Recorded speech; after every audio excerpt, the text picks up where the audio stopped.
जय फुले साथियों, जय हिंद, जय भारत। आज लाइव के दौरान बहुत समय बाद में मुलाकात हो रही है। रणनीति बनाने में बहुत व्यस्त हो रहे थे हम सब लोग, इस वजह से आपसे मुलाकात काफ़ी लेट हुई है मेरे साथी। और रणनीति बन चुकी है। आपका जो विश्वास है, उस विश्वास पर हम खरे उतरेंगे। उसमें कोई किंतु परंतु वाला कोई भी इसमें शक नहीं है। आपने जो इस भाई पे जो विश्वास किया है, जो हमारी पूरी टीम पर जो विश्वास किया है, उस पर कोई किंतु परंतु वाला सवाल नहीं है। आपकी उम्मीदों पर हम 100% श्योर है, उस पर खरे उतरेंगे। मेरे साथियों, सबसे पहले तो मैं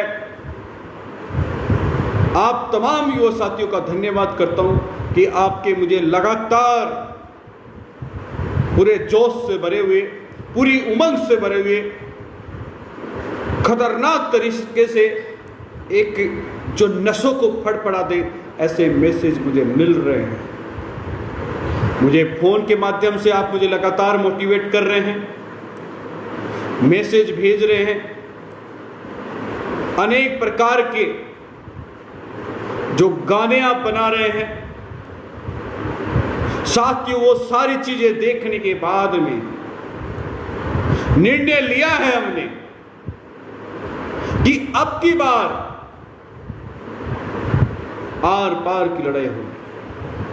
मैं राजस्थान सरकार को बताना चाहता हूं कि पूर्व में लगातार हम जो आंदोलन कर रहे हैं, इसको आप बहुत हल्के में ले रहे हैं।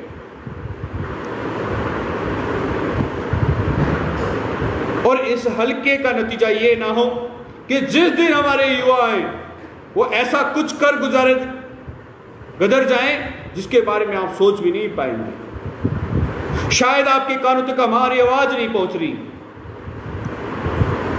हमने कितने आपको लेटर लिख चुके, कितनी बार आपके मंत्रियों से हमारी वार्ताएं हो चुकी हैं, कितनी बार आपने हमें बुलाने का निमंत्रण दे चुके हो। लेकिन मैं आपको साफ शब्दों में कहना चाहता हूं, अब ये मिलना मिलाना, लेटर लिखना, ये बहुत हो चुका है। अब हमारे बस की बात नहीं है। हमें नहीं चाहिए ऐसी वाली कहानियां। अब तो ये बताइए कि हमारी मांगे पूरी कब हो रही हैं।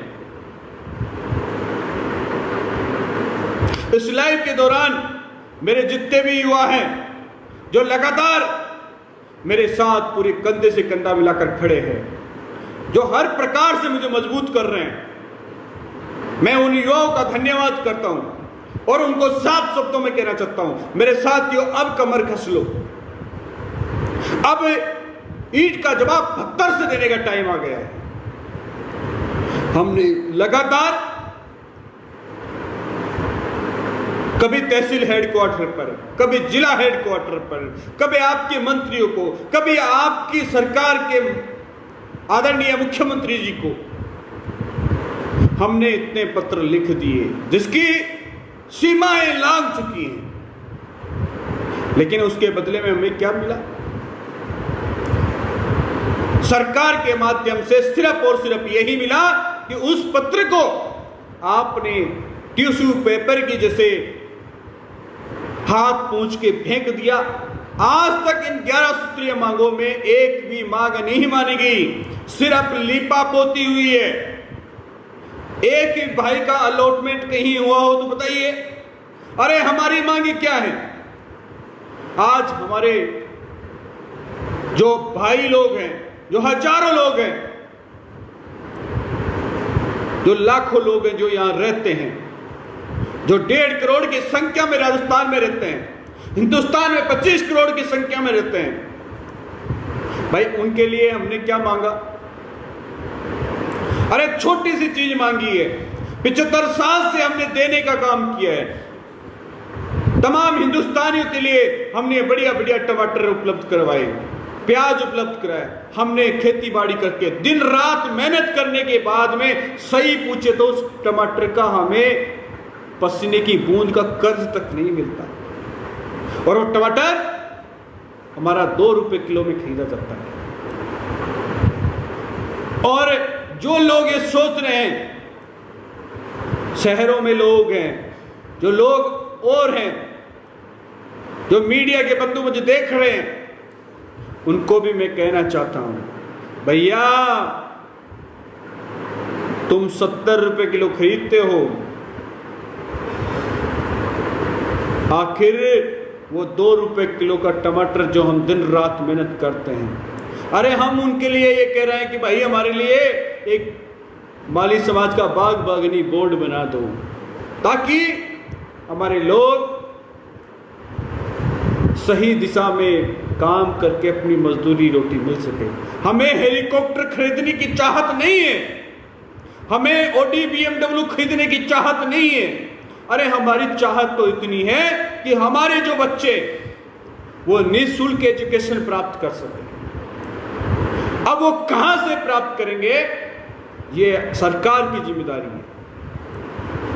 अरे सोचिएगा मेरे क्रांतिकारी वीरों, सोचिएगा जिसका पूर्वज, जिसने शिक्षा की ज्योति जलाई, ग्रेट महात्मा ज्योतिबा फूले, और उसी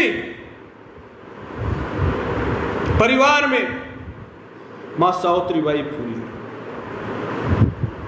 उसके वंशजों के लिए मैं यही तो कह रहा हूं कि इनको एजुकेशन फ्री कर देने चाहिए।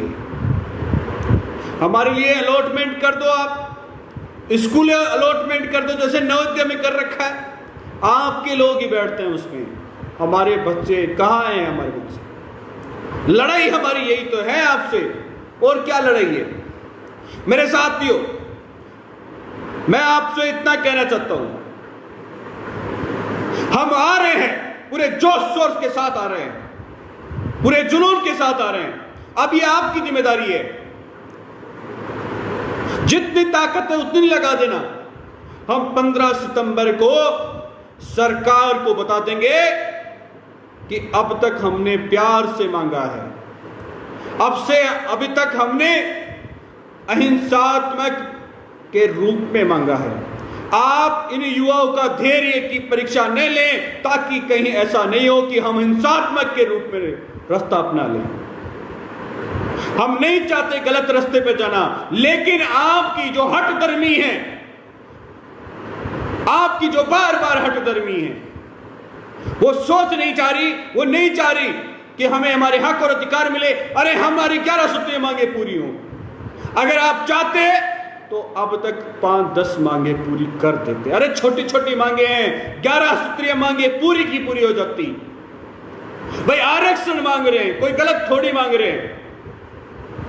आरक्षण में आपको क्या करना है? एक प्रस्ताव बनाना है, और प्रस्ताव के बाद में क्या करवाना है? प्रस्ताव बनाकर उसकी कमेटी गठित करनी है। अरे कमेटी गठित करने के बाद में हमारा सर्वे करवाना है कि हम कितने गरीब हैं, कितने सामाजिक आर्थिक राजनीति में पिछड़े हुए लोग हैं, कैसे गरीबी में हम जीवन पालन करते हैं।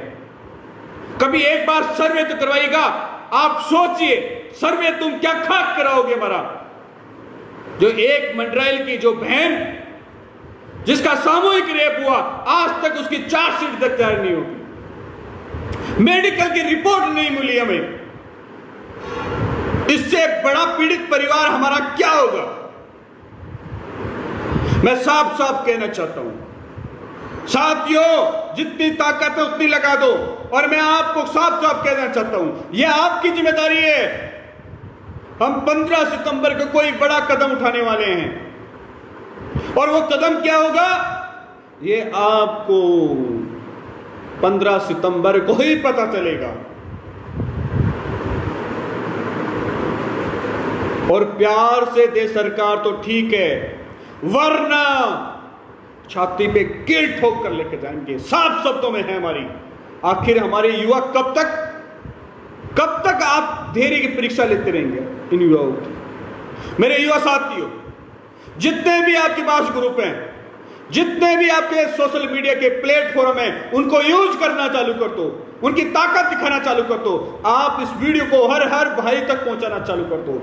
उनको बता दो कि अब हम एक बड़ी जंग लड़ने जा रहे हैं, और इस जंग में अगर सरकार को हमारी आहुति चाहिए, सरकार को चाहिए कि हमें तो सर चाहिए, तो सबसे पहले सीपी सैनी अपना सर काट के सरकार को दे देगा।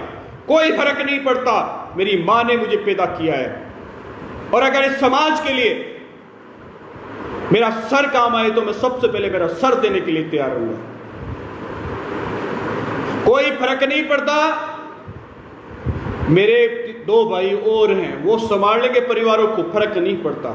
लेकिन सरकार की हठधर्मी आप देखिएगा, पिछले इतने साल से इतना बड़ा आंदोलन चल रहा है, लगातार चल रहा है, सरकारें आ रही हैं, जा रही हैं, लाख 2-2 लाख लोग इकट्ठे हो रहे हैं, रोडे जाम कर रहे हैं, लेकिन कोई मांग मानने के लिए तैयार नहीं है।